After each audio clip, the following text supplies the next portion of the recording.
What's up, everybody? Welcome back to Almost Functional 40K. Here again with Aiden. What's up, Aiden? Hey, how's it going? Yeah. Here to do our weekly chat about Space Wolves. Yeah, still playing them, still loving them. Oh, yeah. Yeah, still having fun. Cool. Yep. So you didn't go to anything this week. I went to Little RTT right around the corner for me. A couple of decent players, not a big turnout. It was only 16 people, being Easter weekend. Round one, I got a pretty solid win into Eldari. Just he made a big mistake early, forgetting about a blood surge and positioning himself in a bad spot, so that once he started trying to shoot me, I was able to clear him off some objectives and take some points and score some points he wasn't expecting.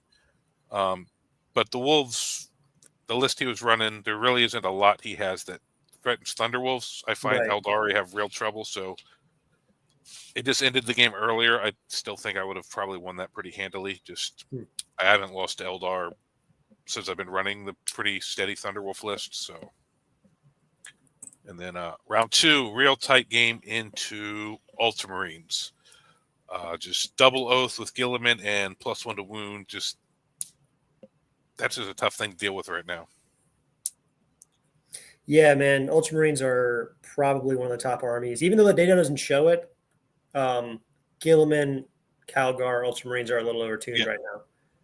Yeah, I could have beat it. Got a little unlucky early, which in that matchup I can't, because with 3 ballistas, 2 vindicators, and a reaper, he can just put so many wounds on Canis and the Wolves with the profiles they have with +1 to wound and oath. Like, because you kill one thing, now all of a sudden, and it sucks because you kill the one, you basically get to oath 6 things with Thunderwolves.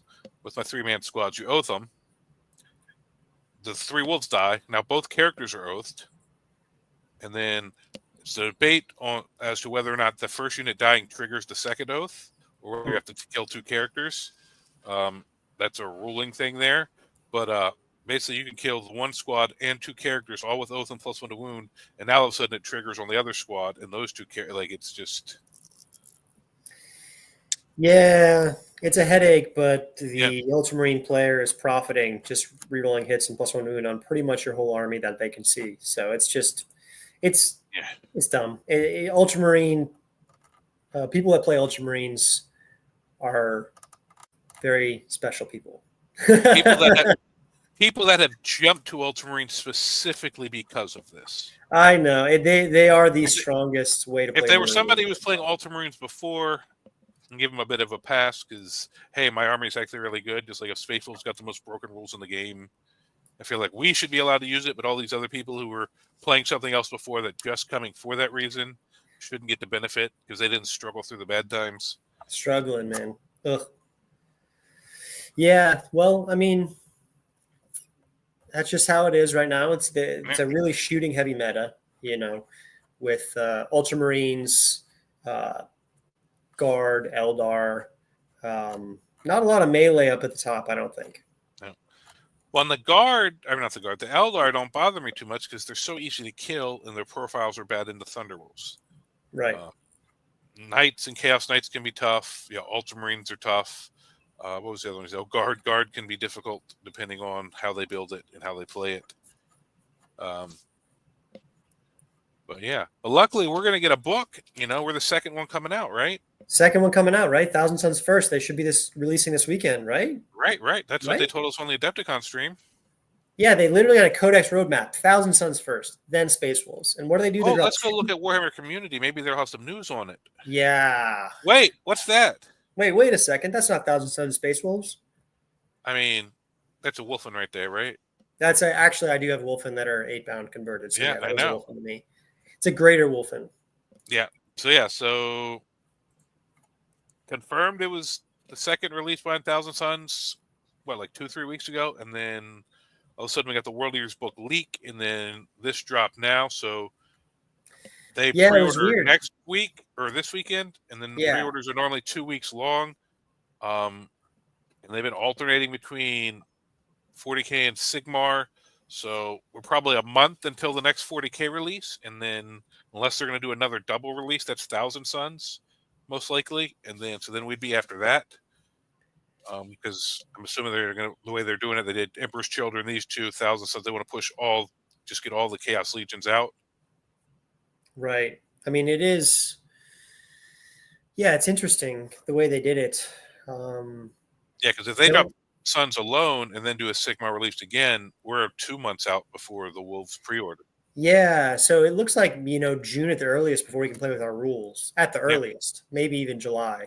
Yeah. Which means for me, it means all the major tournaments I'm going to trying to get a golden ticket will be with old rules. Yeah, because right now, mid-May would be the next 40K release around this time next month, I would assume. Right. Which means mid in June would be Wolves if they don't team them up with Thousand Suns, which... Yeah, I wonder if they're going to do that. I think they might do that, like Death Guard I hope Warriors so. paired up because they're Chaos Legions. Yep. And then Wolves Thousand Suns have history. Yeah.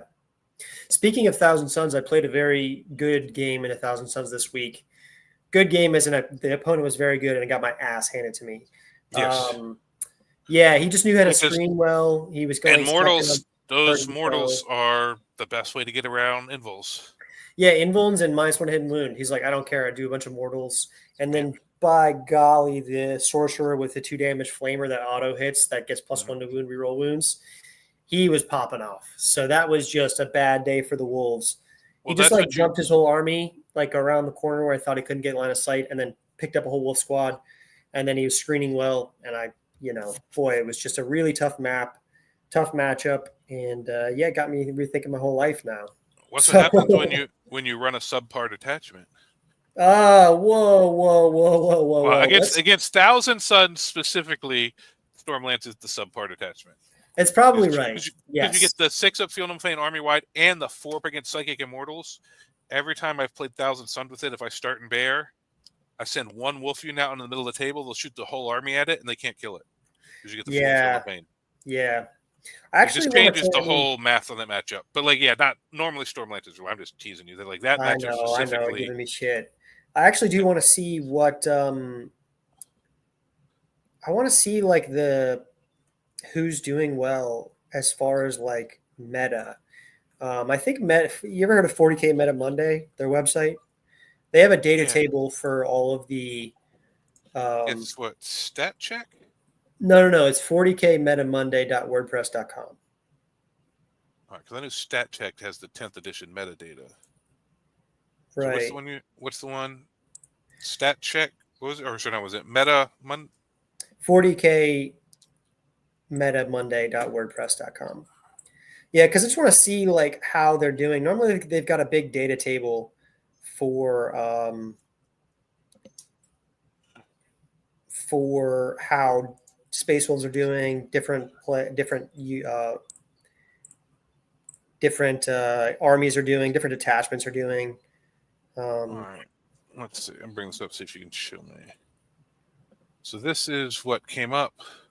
Yeah, we could look at the most recent weekend and see what was doing well.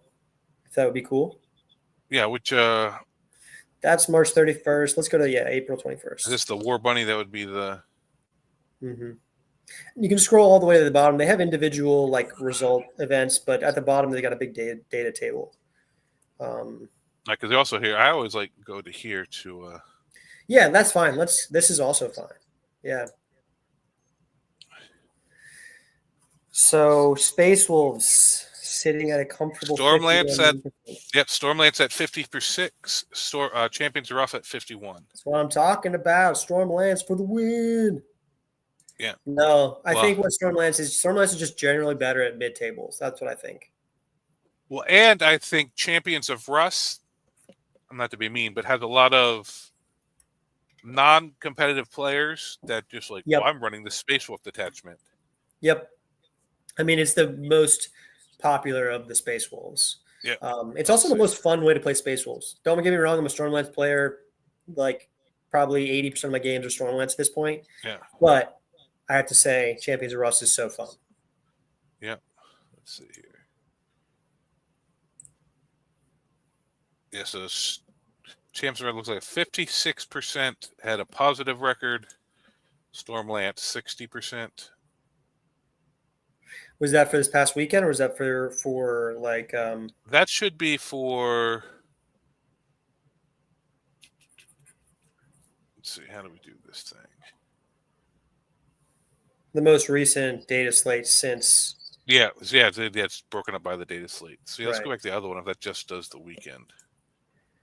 Yeah, let's see how Space Wolves did this weekend. Where were they? So Stormlance 55, Champions are off 50. Not bad. Not bad. So we got weekend, win percent, XO or X1, weekend event wins, players, wins, games played. Okay. Now I know what that numbers mean. Let's go back down to them. Where'd it go? I can't find. There they are. Space Wolves, 51%. Yeah. So 55 and 50. This was. I already forgot what the things were. So this was players, I think, or wins. Yeah. This was event wins here. No event wins. No. Oh, this was Owen. X and 1, right? Actually, yeah. So Champions had 3. Stormlance had 0. Mm-hmm. So maybe you're right. Stormlance is doing better mid-table. Yeah. Less players playing it. Stormlance is definitely doing better mid-table. Well, because yeah, Stormlance had 2, Champions had 7. That was players, right? Right. And then, see, I forgot the thing. Yeah, players, wins, games played. Okay, yeah. That's what it was. 7. So the majority of players playing Champions, which makes sense. That it'll bring the data more even if there's a lot of players playing it. Yeah, because basically, you got 6 wins out of 11 games and then 14 wins out of 28 games. Okay. Yeah, so just dead even for Champions. It's only 9 players. So I wonder where they're gathering this info from, because there had to be more than 9 people playing Space Wolves this weekend. At GTs. Oh, this is GTs only. Only GTs. Okay. That's the other one I think brings in like all events. All RTTs, right, yeah. All right, so this is a little more high end. All right. Do you want to take a look at what's doing well this weekend? See what's at the top of the table. Or is it the table? Oh, so they have win percent like this by Army. Warpaint Task Force. 3 X and O X and 1s. That's pretty solid. That was this weekend, right? The 24th. Yeah. So yeah, Dave wasn't even playing this weekend, so somebody's 31 out of 52 games won. 9 players. No event wins though, but 3 XO or X1. Right. But that's they're really solid, especially I've noticed a lot of people copying David's Razorback Rush. I mean, yeah, the Thousand Suns, Grey Knights pick Uppy Downy as a faction that shoots pretty hard. Oh yeah. And the whole army has 2-up invols. Or not 2-up, 2-up armor saves. Invols, 2-up invol. What? Yeah. Blessed by the Emperor. Thousand Suns, 59%. 2 players. Well, actually, how many players? 4 players. And 2 of them went O and X and O or X and 1. Well, I mean, the crazy thing is at the top, Grey Knights with 9 players and Deathwatch with 10 players still having like a 58% and 60% win rate. Yes. Those armies are pretty solid. Absolutely. World Eaters. Whoa. 56. 57 with Berserker, 56 with Vessel. So not much drop off between the two, but the majority are running the old detachment. For sure. I would say Vessels, I mean, we're about to see a new codex, so it doesn't really matter. Vessels is a very solid way to play the army. Yeah, Vessels has is a lower ceiling, but it's more consistent, so it has a higher floor. So it's like with being able to pick, just knowing you're going to be able to get one unit you're sending in the one thing you want that turn. Tyranids at 56, Vanguard Onslaught at 71, and Crusher at 64. Nerf. No, I'm kidding. I think Crusher was only 2 people, so that's a little bit. 6 people going 71. 20 and 8 overall. Wow, that's kind of crazy. Is this the index attachment, the Vanguard? I think so. Yeah, because I don't think it was Crusher Assimilation, or was it Invasion Fleet? Maybe Invasion Fleet. I'm not quite sure. I don't know. But Invasion Fleet had the lowest percentage, but the 1 event win. Interesting. And it had 3 XOX1, but had the most players. So it looks like there was at least 3 really good players and a bunch of. So this is probably index. I find a lot of times the index detachment is the one that's played by the more generic players. Right. Because it's normally the simplest one to get your head around. Yeah, that makes sense. That was one of my 2 losses. The last GTA I went to was the Tyranids. Yeah, to Larry. And Larry is a really, really good player, too. Larry is pretty much faction specialist, yeah. Yes. Votan, 52%. Drakari, 52%. Real Space up at 56. Yeah, Sky Slender down to 40. Man, anything over 50 is doing pretty good. Doing pretty good. Custodes at 52. Lions of the Emperor at 60. With 16 players. Wow, that is shocking. Is that the new one or Talons? I can't remember. Lions is the new one. Lions is the new one. Yeah. Yeah, they get like +1 hit and wound if they're not close to their own units. It's like such a weird rule, but apparently it's just really good. Well, they better cut that 60% out or they're going to get hit with the nerf. That's right. Wolves, yes, sitting right there at the 51.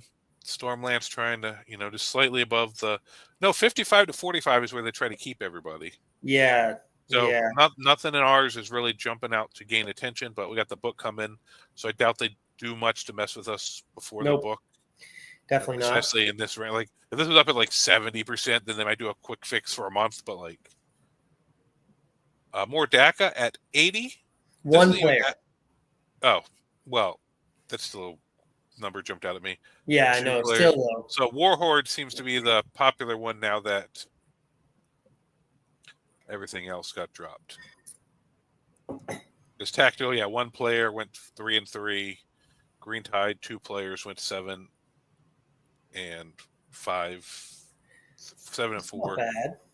And then 1 player went 4 and 1, which DACA is still good. And if you're a good player, you can still find ways to use it. Yeah, Warhorde looks like it went 1 player won an event, which is pretty dope. Yep, and had 2 XOs, X1s. Yeah. Admech, oof, only 1 player for this whole weekend. And he went 3 and 3. Good for that person, but man, Admech needs some love. Templars, 4 players, 2 event wins. 2 X and O's, not 2 event wins. 2 X and O's. Oh, right. Yeah, or 2 X and O's. Yeah, 2 X and O's. Still, that's pretty good out of 4 players. Gladius, Righteous, yeah. But that means, because they're at a 50% win rate, that means they had 2 other people that either had 0 wins or 1 win to balance it completely back out. Right. To 50%. So that's a crazy skew. Yeah, I mean, they got 1 Gladius for 4 and 1, and then the other 3 ran Crusaders.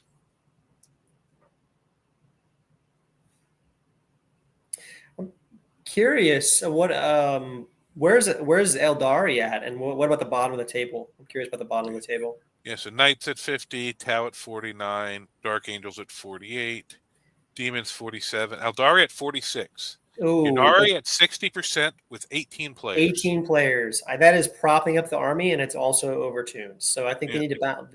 Seer Council, War Host, Aspect Host is way down. Ghost Rebellion, Spirit Conclave. Brutal, man. Devoted of Yunari. 35 players. They're still one of the most played armies. Yeah, and it seems like they're pretty much 0 faction balance, internal balance, because all of the players are playing 1 sub-faction, and they're doing extremely well. And then all the rest of the faction is doing pretty poorly. So I think that is not very well balanced internally. Yeah, they got 1 event win, 5 XOX1s. Because it's good into what it's good into, but it's certain armies. Like if you have a tough melee rush army, even Devoted of Your Need struggles into you. Totally. Because that's the one army I played. I beat Unid at the RTT. That was my win round 1. He was actually playing Yunari. But it was weird. He just had Yvrain. No Vizark, no Incarn, none of that stuff. Yeah, I think it's still pretty solid. Can't go wrong. It's the Gene Stealers, Blood Angels, Necrons, all in the 46s. CSM, Death Guard, Marines, all at 45. I wish they split all three. But Stormlance at 67, Gladius at 51. Ironstorm and Fire Assault are tanking the score for everybody else. Totally, yeah. And I think that Gladius, I really wish they would It's hard to yeah. say. But I How, mu- still feel how much of this is all? I always say it's split between Ultramarine and stuff because you add which is Gilliman and Ultramarines. Calgar into the list, it changes. It changes the whole dynamic. I Well, mean, because we've talked about it. this could still be like White Scars or Imperial Fist. Like they could be building stuff without Gilliman and Calgar. That and also every new player that's starting Space Marines can bring that win rate down. So, Yes. I mean, you can see, I think 4 Gladius task force went X and 1 out of the 13. So that's like still a very solid set. That's a very high upper end. Those are normally the Ultramarine list. You can run them in Stormland, but you normally see them in Gladius. And with Calgar giving you free CP and Gilliman giving you, or Calgar giving you an extra CP and Gilliman giving you free CP every turn, you basically have 20 CP to play with through the game, which is just a huge. Which I noticed in my game.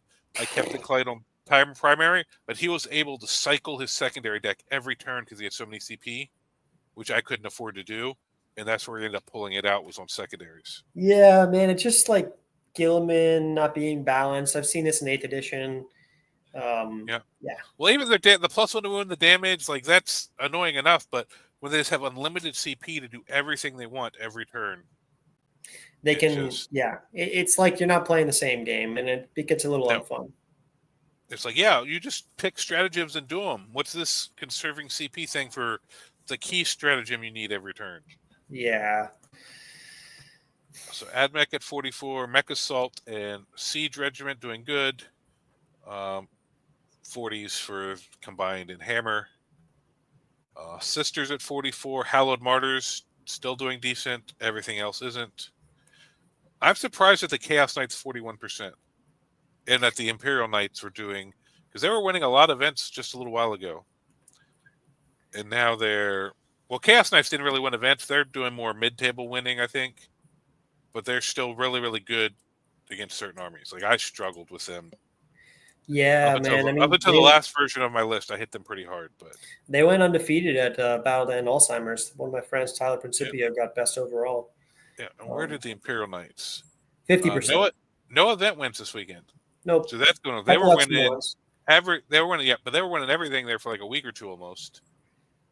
Yeah. Agents, 1 player, 1 in 6, 17%.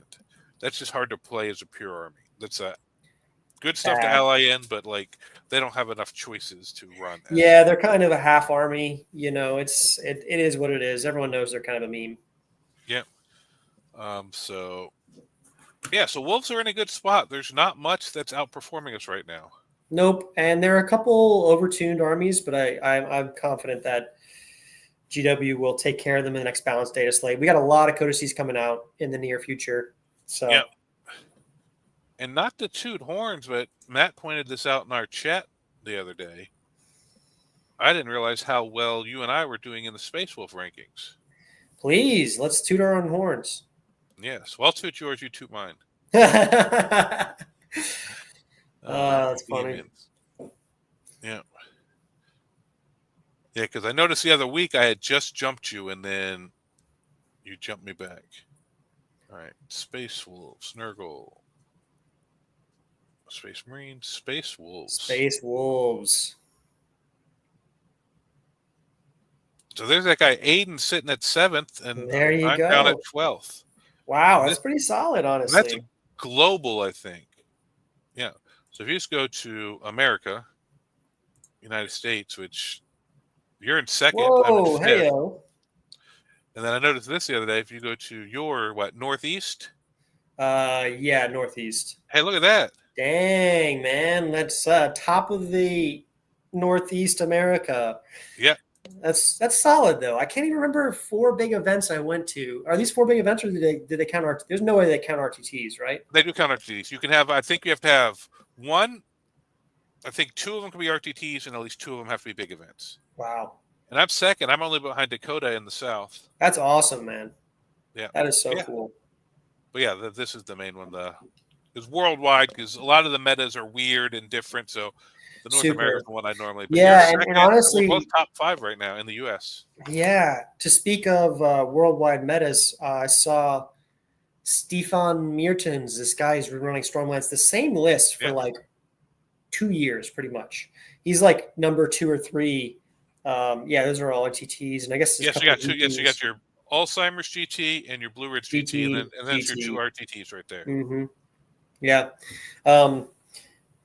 But he just keeps going 5-0. This guy, Stefan Meertens, with the same list. It's like 2 big bricks, a couple like 2 lancers, a reaper, and a couple chaff. And I'm just like, how does this go 5-0 so consistently? Like, what is he doing that I'm not? Yeah, I'm just where is wondering he if it's just located? meta, different metas across different.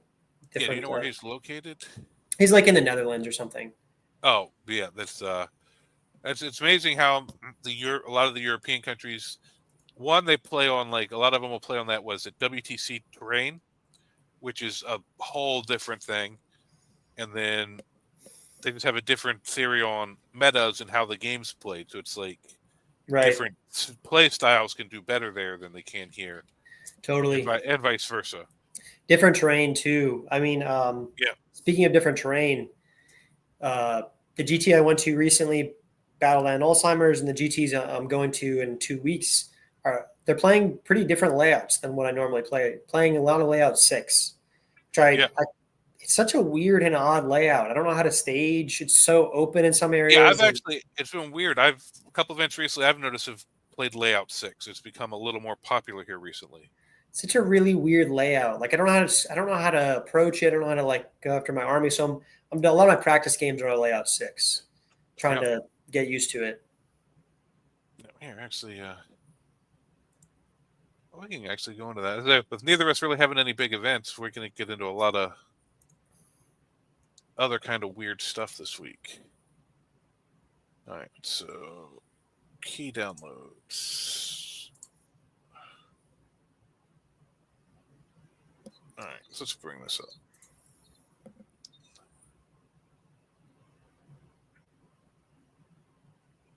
It's down around page 9.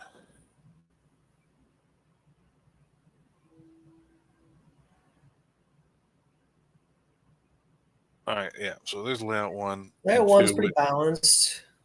So layout 1 on search and destroy can be really, really weird because very of weird. this L here. That's one thing that helps me in my game against the guard at the GT is his Rogel Dorns had to come around out this way before they could get any shots. So I was able to push Canis, because Canis can fit through those walls there, but the Rogel Dorns can't. So Canis was able to kind of push mid here, and this guy coming this way couldn't get a shot. He either had to come this way or come all the way around. And this one here was able to shoot, but only getting shot by one. And then I was able to push Canis to here. So it's like I was able to play hopscotch with the Rogel Dorns and never let them be able to get two of them on me. And then the wolves are just in their face, and Canis just kind of comes up a flank. It was really, really weird. Such a weird layout, man. Yeah, and that's one of the reasons I stopped running a Land Raider, because a lot of events kept running this, and then they'd run the search and destroy mission. So I'd have one mission where the Land Raider full of stuff had to come around one of these waves, and it took an extra turn or two to get. Yeah, and you know what? I find this is one of the most balanced layouts. I love this the most. It has decent shooting lanes, but also decent staging. I am thinking about playing some shooting, and I'm thinking about playing some repulsor executioners. And I talked to the TO before, and I was like, "Hey, TO, can the repulsor executioner fit through this gap in the middle of your home base?" He said, "No, we measured it; they're just over 4 inches." So, in the same way, the Rogel Dorns have to go up and around, the repulsor executioners have to go up and around. So I'm like, if I play search and destroy with repulsor executioners, they're not going to shoot until turn 3. Yep, it's specifically search and destroy on layout 1. Really, really, yeah. So if you know the event's running that, it really changes how many of those big vehicles you want to bring, if any at all. Yeah, you bring one, you can position it here, which I'll probably had to start doing with the Land Raider, and come here, get into the game. But if you have to go around this long way this way, it's just. And I've seen some people. I played Mark with his double Land Raider on search and destroy layout 1, and you know what he did? He just deployed both Land Raiders on the line in front of the ruins, and I was like, props to you. Against a combat army, yes, you can do that. I've done that against a combat army, put the Land Raider up. But if you're playing Gladius Ultramarines right now, or Knights, or Guard, or something like that, you don't want that smoke. Yep. I mean, some of them will have the same problem trying to get out and around, but Land Raiders don't shoot back as hard, so they could drop 2 Dorns up there and pick up a Land Raider probably. Yeah, I would not want to do that against a shooting army and deploy like. No, but yeah, against like Wolves or World Eaters or something like that, you can be able to do that. Now, if they try to run up and charge you, you can Redeemer Flamer them on Overwatch. Like, yeah, that's definitely a play in non-shooting matchups. I've done that with Canis and stuff on some of these layouts like that. Like, oh, they don't have any shooting. I can actually put him out here in front of the building to get him places better. But as soon as they have shooting, unless you want to risk losing something turn 1, just gambling on the first turn roll, you got to be a little more defensive. Unless you're like, well, as long as one lives, I'm fine. You just put them both out there, but like you can't kill both. Yeah, that's a whole different thought on it. But this is like the most standard terrain. I played the most games on this terrain. I think it's the most balanced for shooting and melee. It's got some cover, like it has some shooting lanes. I like this terrain the most. Yeah, 1, 2, and 3 I find are the ones I see the most. Mm-hmm. 2 I like a little better because you still got an L to hide behind, but you can move across this thing. You can move here. Like you're not nearly as. This is pretty decent to stage in with combat infantry. Yeah. Even so, like Thunderwolves and stuff, you can still line up behind this, and they got to get like over here in weird spots to try to find an angle back behind it. So I find you can still stage pretty well on this one without the same parking lot problem. Yeah, I played a couple games on this. I don't mind it. I don't think unless the middle, the middle's wide open on this one. So you got this angle here is just a shooting game. Yeah, and that's what we'll get to in a second. But like, so you almost got to like work your way up along this flank here, and then if you have something fast, maybe jump from here to here to try to limit what can and can't shoot stuff. But yeah, if you've got to walk across this middle to get here, brutal. And in a shooting matchup, that can be brutal. Yeah. All right, then layout 3. This one's a little more. It's got all these weird, funky angles in your deployments. Yeah, I haven't played much on this or any on this. I don't think. Yeah, I've played a couple of this like this. Like if you're home here, you try to deploy here.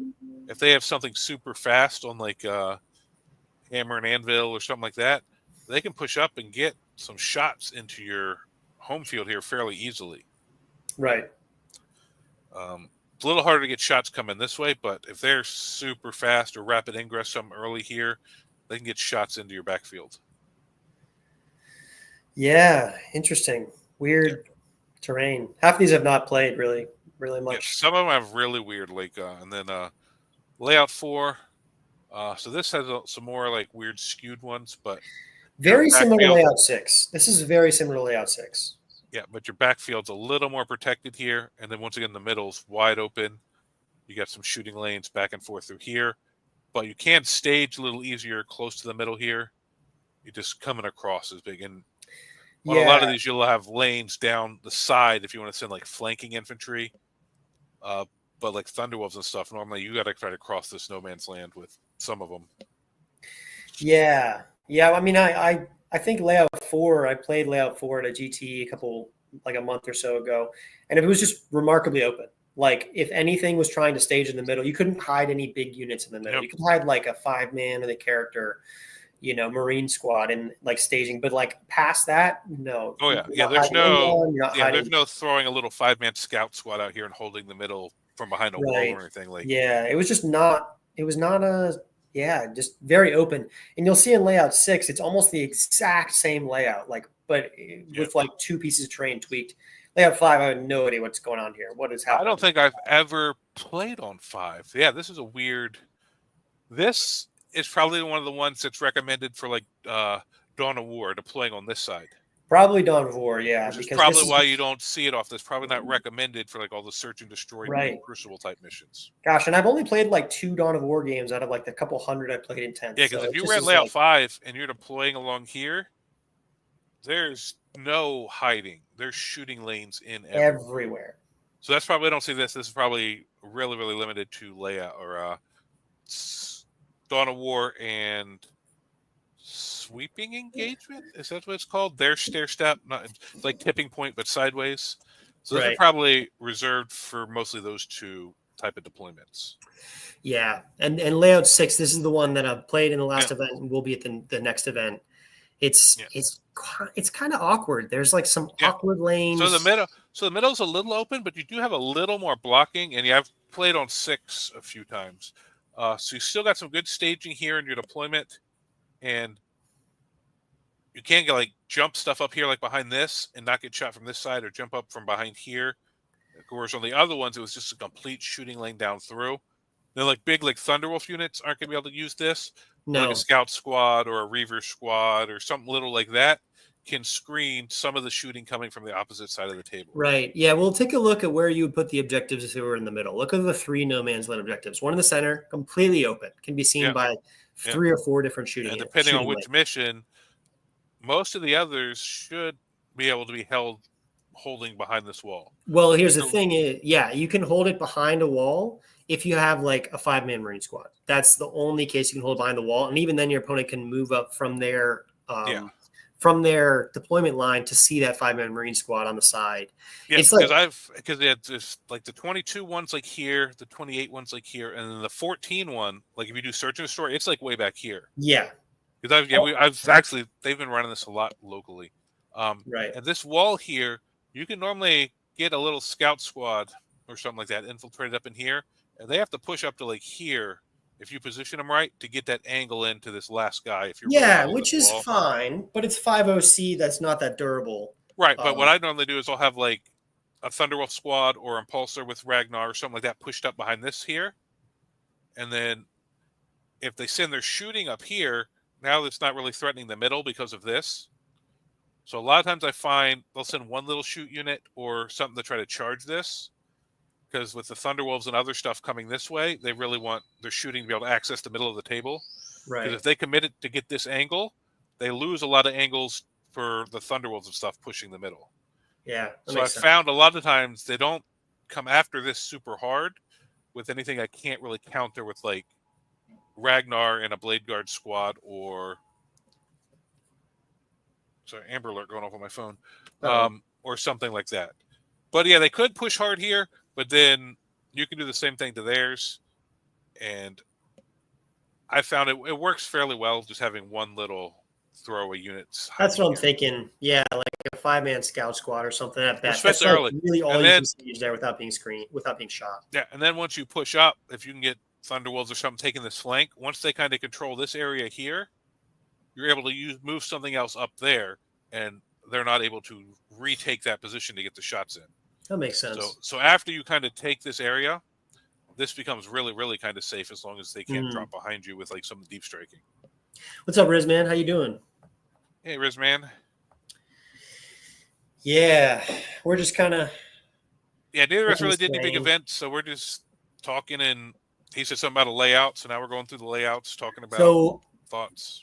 I'm curious, given that this is going to be played about half the games at this GT, would you rather take more shooting or more melee focused on this layout? I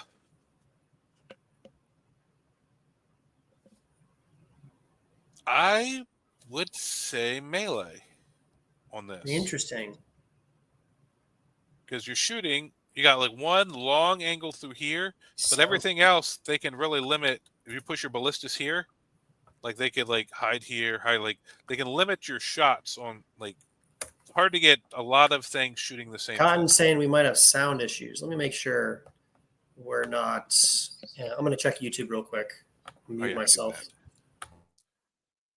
What about Rizman? Anybody else out there? Can you guys hear me?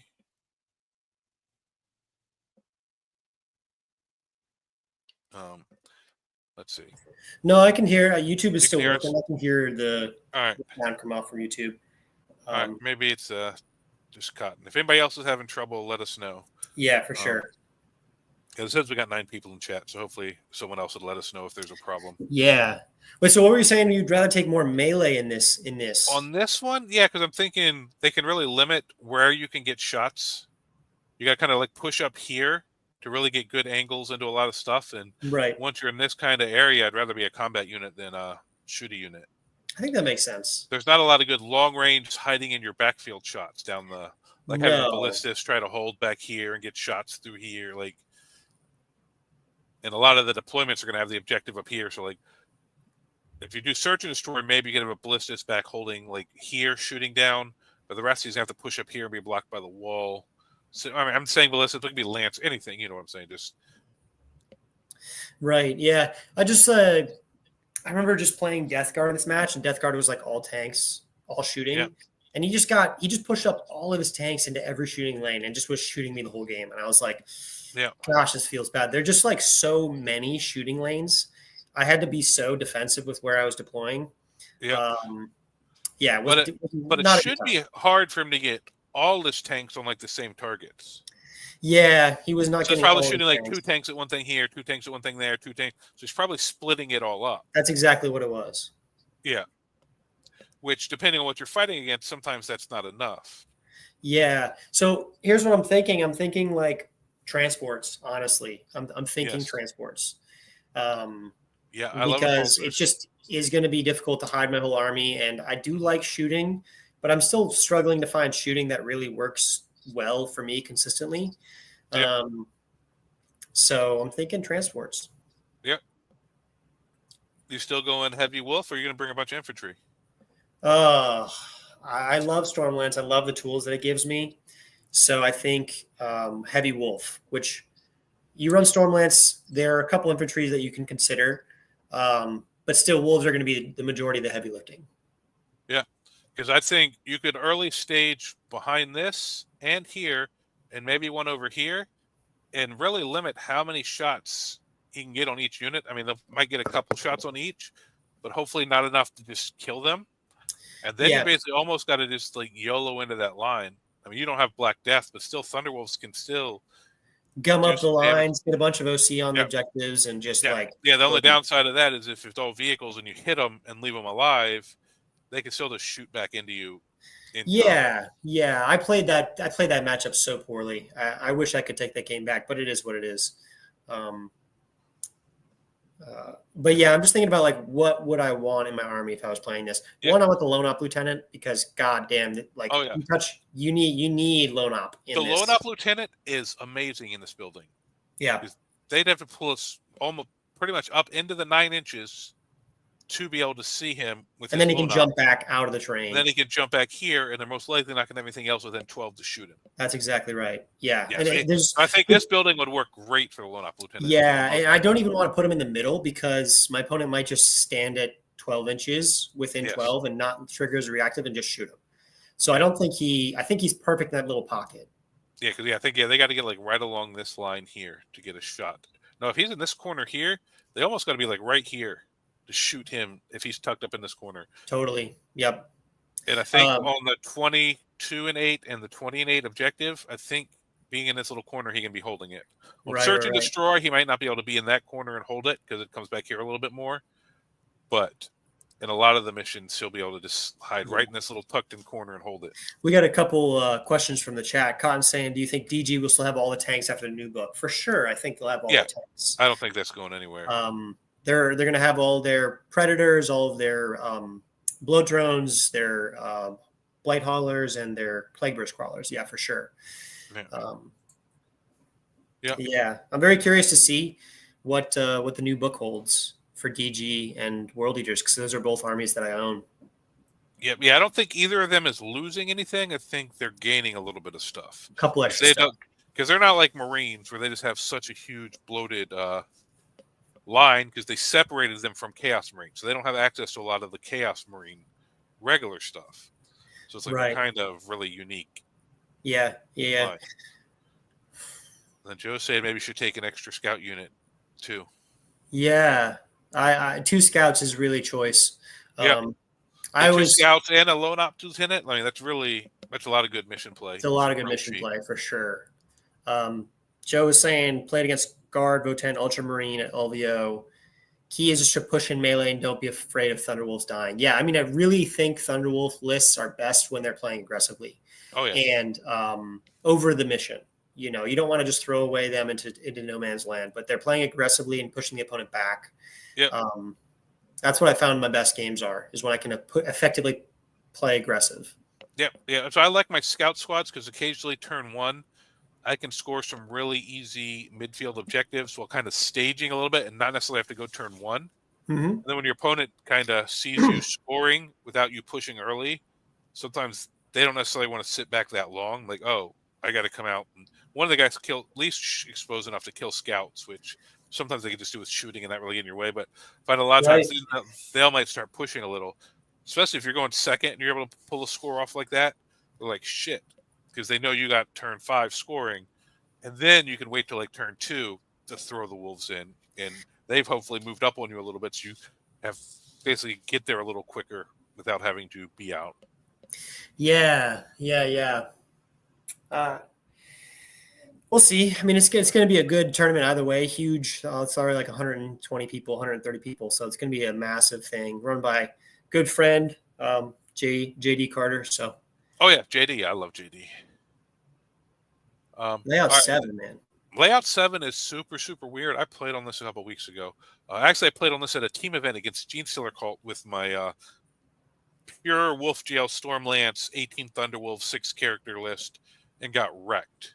Yeah, this is so bad. Because he got first turn. Because this is the only one where one of the little things is a wall instead of a walk across. And he got first turn, and he was just here, and the Thunderwolves never got across midboard.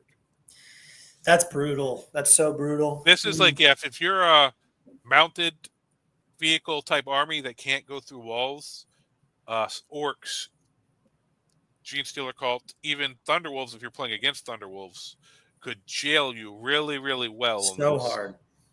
But if you're running infantry heavy or they don't have a jailing, this really, really limits shooting into you. Yeah. So against like a shooting heavy army that doesn't jail well, doesn't have all those units to jail you, this is great for Space Wolves. And this is great for infantry heavy combat Space Wolves all the time. Yeah. Thunderwolf heavy can hit some really, really weird matchups going second on this one. And it's a really weird map. Same with Layout 8. It's such a weird, like lopsided map. If I was going to an event that ran lots of this, I would go more infantry heavy personally and maybe just tone back on the Thunderwolves. But you rarely see this other than team events like the 8-mans where they run every layout. You don't see this at a lot of regular events. Right. And I would hate to play this on like Dawn of War. No way. There's no way you play this in Dawn of War. It's such a weird it's just like playing, Layout 5 on the regular missions. This is not designed for those. This is designed for Hammer and Anvil. Same with Layout 8, I think, or Layout 9, one of the two. Or Layout 8. This is designed for Hammer. There's only 8. Yeah, there's only 8. Yeah, because this one, even Dawn of War, because like you got all these here. This one I think can really be played on almost any layout because you got. I guess could be played on 4 ones here that block. You can still hide here decently. It's not ideal for Dawn of War, but it's not as bad as that other one. This is also melee centric. You want infantry that can go through walls, flying stuff preferred. Yeah. And I thought, when they first released it, I was like, oh, this is great for combat. But unless you have little infantry like Thunderwolf units, stuff like that, they can find angles around these things to see one wolf. For sure. They're definitely angles. This is still, like, if you have big combat units, you're still going to get shot. This is really actually more open than it looks. It is. For bigger units. Now, if you run a bunch of little 5-man like JPIs, you can hide a little better on these, but these are so small, it's not hard for people to find angles around them. Yeah. But, cool. Well, that's it for the layouts. Anything else on your thoughts? Anything else different about this one you're going to, other than the layout 6 that you haven't played much layout 1 and 6? I mean, I played a lot of layout 6 at BEA, but no, it's local. It's right in Richmond, so I'm just going to be sleeping in my own bed and waking up. Oh, that's always nice. Roll some dice. All right. Well, we've been on for about 47 minutes, so we got a little more time to kill. So, you want to look at thoughts I'm thinking about making to my list after the last weekend? Yeah, tell me what it is, and then also if there are any other questions from viewers, listeners, chat. Let me know. Let us know. Yeah. There we go. All right, so here's what I've been taking the last couple of weeks: Herald with Logan, and Wolf Lord, 3 battle leaders, Black Death on 1, Hammers on all the battle leaders, Twin Claw on the Lord, all running with 3-man wolf squads. Ragnar with 6 Blade Guard, Infiltrators, Scout Squad, ATV, and then Pulsar for Ragnar. And it's been playing really, really well. And then Canis. I've just found in certain matchups, like the Ultramarine matchup, certain guard matchups, there's thing where like Chaos Knights, Imperial Knights, where they have lots of the Meltas. I'm very, very timid with Canis because that's a lot to lose early to these armies that can kill him really, really well. If I'm able to kill a little bit and then get him in late game, it's fine. But just like in the game I lost the Ultramarines, he popped out once, put a couple shots onto a Ballistus, and then died the next turn immediately. Oh, And they're like, man, that's 450 points just gone. Yeah. So I'm like, all right, well, what can I do to replace Canis? I like that he can shoot well and combat well. So I'm like, all right, what does that well? So we'll go ahead down here and drop Canis. What are you gives us thinking? 450 points. So when I got Canis, when I bought him, I also traded for 4 Warglaves. Because I was thinking about maybe playing some Knights. And I'm like, all right, well, what if I stay on the Knight train, but instead of Canis, I take... Where are they? All right. There's something about the allies on here. They have everything together. So we take some Warglaves. Yeah, they shoot decently into vehicles, and they fight decently into most stuff. Yep. And then we just duplicate it. And I was debating whether to take the Melta or the Heavy Stubber, but I was thinking leave the Heavy Stubber on them. So that gives me some little anti-infantry shots from him. Sure. And then I still get the... let's look at their... I don't know if we can see their profiles on here. The Thermal Spear is 2 shots, Strength 12, Neg 4, D6 damage, but Melt to 4 within 12 inches. Yeah. I love the Melt to 4. Yeah, so that's nice. And then in combat, he's got the Chain Cleaver, which is 4 attacks at Strength 10, Neg 3, 3 damage, or 8 attacks at Strength 8, Neg 2, 1 damage. And on the charge, he gets sustained hits. That's his built-in rule. Which is pretty solid. Yeah, so basically... Yeah, I mean it's a very solid unit. Yeah. And that's cool, but then I was also like, they're OC8 and Battle Line. They're Battle Line. So, yeah, so they can raise banners, they can swift action, they can what is the other one? Stalwarts, fall back and shoot, or advance and shoot, swift action is fall back and shoot, advance and shoot. Stalwarts is advance in action or fall back in action. Stalwarts is shoot in action or combat in action. Wow. So, like, man, that's a really nice little thing. And they're still T10, 12 wounds.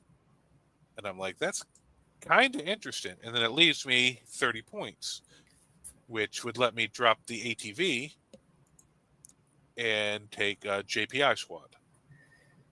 I do like JPI over ATV. ATV just doesn't do any damage. Right. Well, with 60 points, I only had so much I could take. And he's a T5, 8 wound action monkey. He didn't shoot much. He didn't do much, but he was fast and he was hard to kill for just regular skirmishing stuff. And so it let me get into just score points with him. But yeah, I would much rather have the JPIs. Yeah. Give the sergeant the jump pack and plasma pistol and give a regular guy plasma pistol. We won't go into all that on here because I really do like the weight of OC that you have in this list. Yeah. The Warglaves are pretty decent all around, decently durable, decent output. The other option is they're 140 points each, which is the same point as Ballistus. I could run 3 Ballistus instead of the Warglaves, which is longer range shooting, a little more reliable shooting because they got the built-in rerolls, but not as good combat, and lower OC and no battle line. So it was really the OC and battle line that was kind of swinging me toward this. Right. So, like, I just got these knights. Once the books drops, I'm probably going to go pure wolves. So this gives me a chance to use the models before the wolf books drops, when I probably just will go pure wolves, no knights, at least for a few months, 6 months, whatever, just while we're playing with all the different builds to get info on wolves. Yeah. And instead of 1 big Canis, it's 3 Warglaves. So basically gain 2 units. And at 140 points, I can throw them out to do an action or skirmish a little unit or go try to kill a little vehicle. Whereas Candace, I'm like, I can't throw them out for anything too cheap because I can't lose them. It's like there. Yeah, And and here, they're that, good into and it's vehicles. They're good yeah, into smaller squads. yeah, it's kind of the same thing I found with Thunderbolt. So I'm going down to the 3-3-mans instead of the 2 big 6s. I mean, there's still a lot of points to have characters, but I'm not as worried about losing one as I Sure. was before. Yeah. As long as they do something worthwhile in the game, either score a decent amount of points or move a key resource. So there's Yeah. nothing in Yeah. this list that if I lose it, I feel like I lost the game. Whereas like if Canis died early in a lot of games, I'm like, well, shit, there goes a quarter of my army. There it goes. So I love the MSU approach. I think it's always better for MSU. I say But that it's playing MSU, but they're all still decently hard to kill things. It's not like a bunch of scouts and reavers. Like so, it's right, MSU, exactly. but it's still decently hard to kill. Shooting and melee, decent shooting and melee. I do like that actually. Yep. And then just the battle line, because that's one of the problems I had when I was fighting against like Chaos Knights or Imperial Knights is sometimes you leave them alive on 1 wound, and now they got OC8 still sitting there, and you don't have enough on there to take it from them. Yeah, I mean that's how I played into. I lost one of my losses against Tyranids. Was he just put a shit ton of OC on objectives with Norns. They were super durable, high OC. Yep. He's like, I don't care. Like you're not going to kill me in 1 Yep. turn or 2 turns. I'm just going to score more than you. Yep. And that's the nice thing about the Wolf Squads. 5-mans, that's 10 OC. And since they all have characters, you pop Saga of Majesty, now all of a sudden you got 15 OC on an objective. That can test even a Norn. Exactly. Yeah. I mean, it's pretty great. I love the 3-mans and champions. Yeah. I'm wondering about the 3-mans in Stormlance. You know what I mean? Like 3x3. You got the speed. Like, yeah, you don't get the extra damage buffs, but they're a little more throwaway units. They so are, you can and be the a little thing more aggressive is, with them. Yeah, it gives you maybe put Outriders and stuff back, you get a little more stuff behind them, and now you're just MSU Stormlance. MSU Stormlance. That could be interesting. The thing is with the 3-mans, the interesting thing is usually you're only swinging about 4 to 5 Thunderwolf bases anyway. Yeah, So yeah. the I find you don't lose a 6-mans, lot of attacks because very rarely to go 6. I just find like you can lose in the big squad. You can lose 2 guys and still get your 4 guys swinging when you get in. Yeah, exactly. 3-mans, you lose 2 guys, you only got 1 guy left, which is still decent. The only time it really sucks when you lose all 3, and then the squad loses the blood surge and the +1 damage off the characters. Yeah.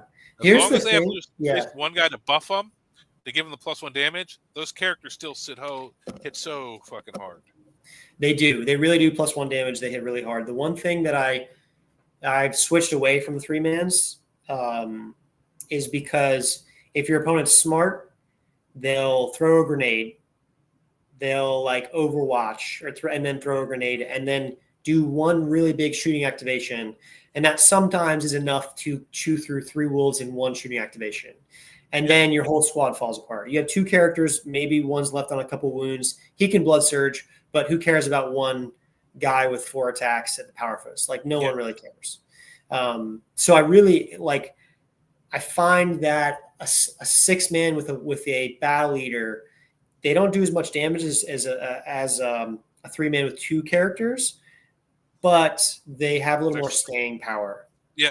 Well, in Stormlance, you're not checking into damage as much as your survivability. Yeah, exactly. So that actually, I think, is a better play in Stormlance than Champions just go. Yeah, Champions, man, you pump that damage up, and boy, it gets so good. And here's another tech with Champions, with the 5-mans and 2 characters. Your opponent is likely not going to wipe the whole squad. Nope. If they kill 3 Thunderwolves and do some amount of damage past that, you're pretty much guaranteed to trigger Saga. That happens a lot. You're guaranteed to trigger Saga. Especially if I put Herald's unit out, and then to start taking the wounds on him. Like he can blank a save, you know? Right. I would say, so you can roll the saves like, oh, I need to blank 1 to keep him alive. Or, oh, no, actually, I'm not going to blank because he lives anyway, and it takes him just below. Exactly. Like, you got that Saga play there. Yep. Saga the Bear. Yeah, that happened in one of my games this weekend. They killed the squad, and oh no, it wasn't them. It was Ragnar. I told you about this, but I didn't tell the video. I had Ragnar and his Impulsor against the Ultramarines. He got a Vindicator and a Ballistus where you could draw a line on the Impulsor. He one-shotted it with the Ballistus, which I didn't think was going to happen. I thought he was going to have to shoot it with both. But Ragnar's squad jumps out. He shoots them with the Vindicator. Ends up getting 8 hits, does 7 wounds. I fail all 7 4-ups. Ends up picking all 6 Blade Guard up and taking Ragnar down to 1 wound. So he triggered Saga the Bear turn 1. Wow. That's Which crazy. was great for the rest of the army, but I would rather triggered it later and not lost all the Blade Guard. Because Ragnar ran in and killed the JPI squad the next turn and then died himself. Whereas if even 2 Blade Guard live with him, I could run in and kill that Vindicator pretty reliably. Right. And that changed the whole game because I killed the other Vindicator in a Ballistus that turn on the other side. And that Vindicator is one that peeked around the corner and picked up Canis. Wow. Just because he wounds him on 2s because it's the Oath target in Ultramarines, which is just so crazy. Wounding a 12 wound or a T12 vehicle on 2s. It's kind of dumb. Because if Ragnar's squad could have picked up, if I don't even average on the saves, Ragnar's squad could have easily picked up that Vindicator. Right. And then those Ballistuses don't do that work into that. And Ragnar's squad's over there to pile in and try to tie up the 2 Ballistus he had on the other corner. Right. Right. So honestly, I triggered Bear earlier, but if I'd have rolled average on those saves, I honestly think I win that game against the Ultramarines because if I pick up that Vindicator, he's not able to kill Canis that turn. Maybe he can kill the next turn, but I get 1 more Tanner Canis, and I got Ragnar with some Blade Guard in his line. Like, it would have changed the whole lot. Yeah, yeah. Well, I mean, that's why I don't love big units, because it's just really hard to play with them without overexposing them or them getting picked up when you don't want them to. Yeah. Well, I mean, I exposed them on purpose because I'm like, all right, well, I knew the way we measured his movement, he would be able to get those 2 vehicles on him, but maybe I was just underestimating Gladius Ultramarines because I haven't played much into him, but I'm like, all right, the Impulsor, if he shoots the Vindicator first, it'll probably kill the Impulsor. A Ballistus can't kill more than 4 Blade Guard. Even if it hit and wounds and everything for all the save, Ballistus at best kills 4 Blade Guard. I was like, a Ballistus shooting the Impulsor with my 5-up invul. I had cover, so I'm getting 4-ups against the missile launcher. Like, I should probably live with a couple wounds. He shouldn't be able to one-shot it. Then I'm still going to eat the Vindicator anyway. And then the squad's out. I can put him in Beast Slayer and put Lance on them, and they'll pick up a Vindicator easily. As a 6-man with Ragnar, like, there's no question they pick it up. But even I mathed it out. If the Impulsor dies and they jump out, I can put them in Saga the Beast Slayer and then trigger the Lance and +1 AP. And if I make it the Oath target, each Blade Guard averages just over 2 wounds, and Ragnar averages 10. Yeah. So him with 1 guy on average kills it. So if he has 2 or 3 with him, I mean, dice will dice, you can fail, but should reliably kill it. And if it takes both to kill the Impulsor like I was thinking it would, or if he shoots it with the Vindicator first to guarantee the kill so the Ballistus can try to shoot Ragnar, I think there's no question. I pick up the Vindicator, and that really honestly swings the whole game. Wow. I mean, that's the thing. Yeah. Oh, Ragnar can do so much damage, but he needs a little bit of buffs and love. So. Yep. Well, all right, Matt, we're about out an hour. We're just over an hour. So for those who don't know, I'm going out of town for 2 weeks. I'll probably post some recorded videos. Aiden's going to hopefully work on getting some other guests to join him. So the next 2 weeks, it'll be Aiden live doing the Wolf Council with some other Wolf players. So we should still have a show every week. If for some reason he can't do it, I will upload a show, but it'll be a pre-recorded, but it'll still come on at 6 because I'm going to be in Thailand. So it'll be 5 in the morning when we normally do the show. So I'm definitely not going to be awake and recording live, but hopefully Aiden will be handling that, and I'll be posting up some other list thoughts and stuff. Now that I know the Codex got pushed further back, I'll do some more list stuff on what we can do with lists in the remaining month or 2. When I thought it was like 3 weeks out, I'm like, I'm not worried about doing any more list videos because this is all going to be useful. But if we got another month or 2, I'll put some more info out on stuff like that. Yeah. Here we are.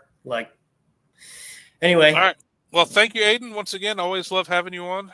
Good talking, Matt. All right, everybody, like, share, subscribe, all that cool stuff, and we'll see you next time. All right.